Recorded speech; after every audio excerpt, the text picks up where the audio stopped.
Hi my dear students, welcome to our channel learn physics with Guna sir. ఈరోజు వీడియోలో నేను మీకు క్లాసికల్ ఫ్రీ ఎలక్ట్రాన్ థియరీలో మెరిట్స్ డిమెరిట్స్ ఎక్స్ప్లెయిన్ చేయబోతున్నాను. If you are watching our channel first time, please subscribe. ఈ నోట్స్ని మీకు కింద డిస్క్రిప్షన్ బాక్స్లో లింక్ పెడతాను, డౌన్లోడ్ చేసుకోవచ్చు. మీకు ఏమైనా డౌట్స్ ఉన్నట్లయితే కామెంట్ సెక్షన్లో పెడితే ఖచ్చితంగా నేను ఎక్స్ప్లెయిన్ చేస్తాను. Thank you. ఇక కాన్సెప్ట్లోకి వెళ్ళిపోతే క్లాసికల్ ఫ్రీ ఎలక్ట్రాన్ థియరీ, దీన్ని డ్రూడ్ అండ్ లారెంజ్ అనే సైంటిస్టులు క్లాసికల్ మెకానిక్స్ లాస్ని బేస్ చేసుకుని ఎక్స్ప్లెయిన్ చేయడం జరిగింది. సో దాని ప్రకారం కొన్ని సక్సెస్ అవ్వడం జరిగింది, కొన్ని ఫెయిల్యూర్ అవ్వడం కూడా జరిగింది. అసలు ఎందులో సక్సెస్ అయ్యింది అంటే వాటిని మనం మెరిట్స్ అంటాం. It explains Ohm's law. అంటే క్లాసికల్ ఫ్రీ ఎలక్ట్రాన్ థియరీ అనేది ఓమ్స్ లాని సక్సెస్ఫుల్గా ఎక్స్ప్లెయిన్ చేయింది. దట్ మీన్స్ మనకి పొటెన్షియల్ డిఫరెన్స్ అనేది ఇంక్రీజ్ అవుతుంటే current flowing in the conductor అనేది ఇంక్రీజ్ అవుతుంది. V is proportional to I. దాన్ని సక్సెస్ఫుల్గా ఎక్స్ప్లెయిన్ చేసింది.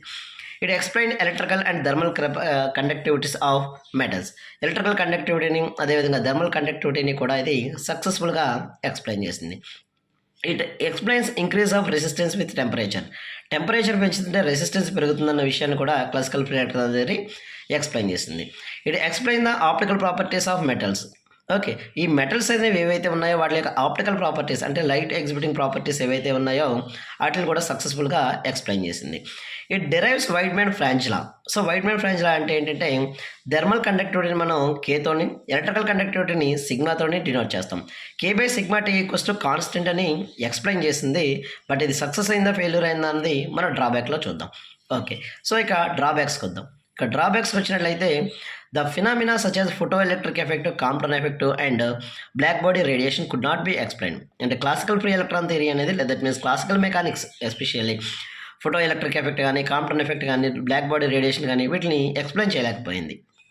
Okay, second electrical conductivity of semiconductors, insulators. మనకు తెలుసు మెటీరియల్స్ని 3 టైప్స్గా ఎలక్ట్రికల్ కండక్టివిటీని బేస్ చేసుకుని డివైడ్ చేసాం. ఒకటేమో మెటల్స్, రెండోదేమో సెమీ కండక్టర్స్, మూడోదేమో ఇన్సులేటర్స్.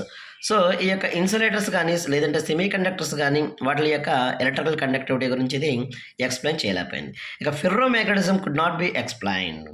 ఓకే, డయాపారాఫెర్రోలో ఫెర్రో మ్యాగ్నటిజం గురించి కూడా అది ఎక్స్ప్లెయిన్ చేయలేకపోయింది.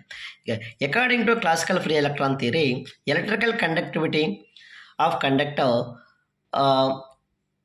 Sigma is directly proportional 1/√T. That means electrical conductivity అనేది inversely proportional to the temperature. Okay, but మనకి క్లాసికల్ ఫ్రీ ఎలక్ట్రాన్ థియరీ ప్రకారం ఏమొచ్చిందంటే √T వచ్చింది. ఎక్స్పెరిమెంటల్గా ఫైండ్ చేస్తే ఏమొచ్చిందంటే sigma is inversely proportional to T, అంటే రూట్ లేదు.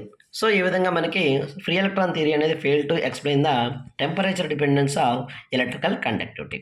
ఓకే, ఇక లో టెంపరేచర్స్ దగ్గరకు వచ్చినట్లయితే ఎట్ లో temperatures the electrical conductivity sigma and the thermal conductivity Kr varied in different ways. మనకి క్లాసికల్ ఫ్రీ ఎలక్ట్రాన్ థియరీ ఏం చెప్పింది, K/σT ఈక్వల్స్ టు కాన్స్టెంట్ అని చెప్పింది. బట్ మనకి ఇక్కడ ఏ విధంగా వచ్చిందంటే K/σT అనేది నాట్ ఈక్వల్స్ టు కాన్స్టెంట్, అంటే కాన్స్టెంట్గా కాదు అనేసి రావడం జరిగింది. That means it is also a one of the demerit. ఇక ఫైనల్గా వచ్చినట్లయితే ఇక మీన్ ఫ్రీ పాత్ అంటే the average distance travelled by the particle between the 2 successive collisions. Particle అనేది 2 సార్లు కొలిజన్లో పార్టిసిపేట్ చేసి మధ్యలో ఎంత డిస్టెన్స్ అయితే ట్రావెల్ చేస్తుందో దాన్ని మనం మీన్ ఫ్రీ పాత్ అన్నాం. సో ఆ మీన్ ఫ్రీ పాత్ని కూడా ఈ క్లాసికల్ ఫ్రీ ఎలక్ట్రాన్ థియరీ అనేది ఎక్స్ప్లెయిన్ చేయలేకపోయింది. Experimental value of mean free path is 10 times greater than the mean free path calculated according to classical theory. అంటే క్లాసికల్ థియరీతో కాలిక్యులేట్ చేసిన mean free path ఏదైతే ఉందో ఆ mean free path value అనేది 10 times actual వాల్యూకి డిఫరెంట్గా రావడం అనేది జరిగింది. So mean free path doesn't explain successfully. Okay, ఈ వీడియో మీకు నచ్చినట్లయితే మీ ఫ్రెండ్స్ కూడా షేర్ చేయండి. మరిన్ని వీడియోస్ కోసం మన ఛానల్ని సబ్స్క్రైబ్ చేయండి. Thank you.